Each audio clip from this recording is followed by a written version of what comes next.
এটা কম দেই মোৰ মানে অকমান জ্বৰ উঠি আছে আৰু চৰ্দিটো আছে কালিৰ পৰা তাতে কালি জাতিলাও আৰু মাছ খাই দিলো জাতিলাওটো কাৰণে অকণ ঠাণ্ডা বহিল নেকি বেছিকৈ অকণমান কাহ আহি আছে তাৰপিছত অকণমান জ্বলা খাবলৈ মন গৈছে মানুহজনক শুনাইছোঁ অকণমান জ্বলা খাবলৈ মন গৈছে তাৰ ছোৱালী সৈতে ওলাই গ'ল গৈ পেলাই মাংস আনিলেগৈ এতিয়া চাব হা মোৰ জ্বৰ উঠা মানুহজনীক কৈছে জ্বলাৰ লগত বোলে ৰুটি খাই পেলাই বেছি ভাল লাগিব হা এতিয়া মানে মোক কাম কমালে নে বঢ়ালে বাৰু বনাবতো ময়ে লাগিব মোৰো বোলে ৰুটি খালে ভাল হ'ব এনেকৈ কৈছে আৰু তেওঁ খাব তাৰমানে তেওঁ ৰুটি ভাল পায় মাংসৰ লগত গতিকে যাওঁ আৰু পাকঘৰলৈ উপায় নাই কি কৰিব নিজৰ ভৰিত নিজে কুঠাৰ মাৰি লৈছোঁ আৰু এইফালে আমাৰ ছোৱালী পঢ়ি আছে তাই পঢ়ি থাকক মই বনাওঁগৈ ৰুটি আৰু মাংস আৰু গোটেই মছলাখিনি তিয়াই ৰাখিছোঁ ধনিয়া গুটি জিৰা জালুক নহৰু আদা জলকীয়া এই গোটেইখিনি একেলগে মিক্সিত মাৰিম গোটেইখিনি মছলা একেলগে ভাজি লৈছোঁ কেইটামান মটৰো দিছোঁ মটৰ দিলে কেঁচা মটৰ মাংসত দিলে মই ভাল পাওঁ খাই আৰু ইয়াতে আলু পিটিখন আছে ইয়াৰ পিছতে মাংসখিনি বহাই দিম ইয়াত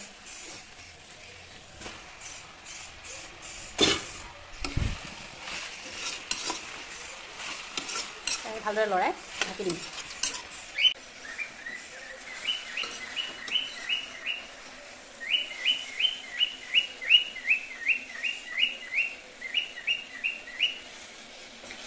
মানে আহি গ'ল একদম আকৌ মোৰ চলে ভাত হৈ গ'ল মাংস হৈ আছে তাৰপিছত এতিয়া আটাখিনি মাৰি লওঁ দি মোলে অলপ শুকানকৈ থৈছোঁ ইয়াত ৰুটিৰ লগত খাব পৰাকৈ অকণমান পানী দিছোঁ আৰু এইফালে আটা মাৰি থৈ দিছোঁ এতিয়া মানে মই ছোৱালীজনীক অকণমান পঢ়ামগৈ তাৰপিছত ৰুটি বনাম আকৌ খাম আৰু কি হৈছে মেট চুলিয়া কেনেকুৱা হ'ল খাবলৈ কোৱা আৰু বেমাৰ কাৰ হ'ল ৰুটি কোনে খালে হা আপোনাৰ বেমাৰ হৈছে অঁ সেয়া বেমাৰ কাৰোবাৰ হ'ল ৰুটি খালে কোনোবাই আমাৰ ছোৱালী ৰুটি ভাল পায় হয়নে মজা বনাইছোঁ আমাৰ ল'ৰা ভাত জিন্দাবাদ ন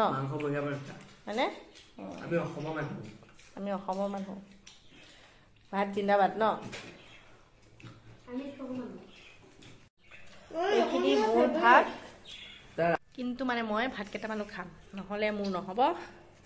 ৰুটি দুটা আৰু ভাত কেইটামান খাব লাগিব মানে শেষত ভাত কেইটামান খাবই লাগিব গতিকে খাওঁ গাটো এয়া বনাই দিওঁতেই চৰ্দি অকণমান কমিয়ে গৈছে বাকী ইমানতে আৰু আজি ৰাতি সাজি মানে আৰু গুড নাইট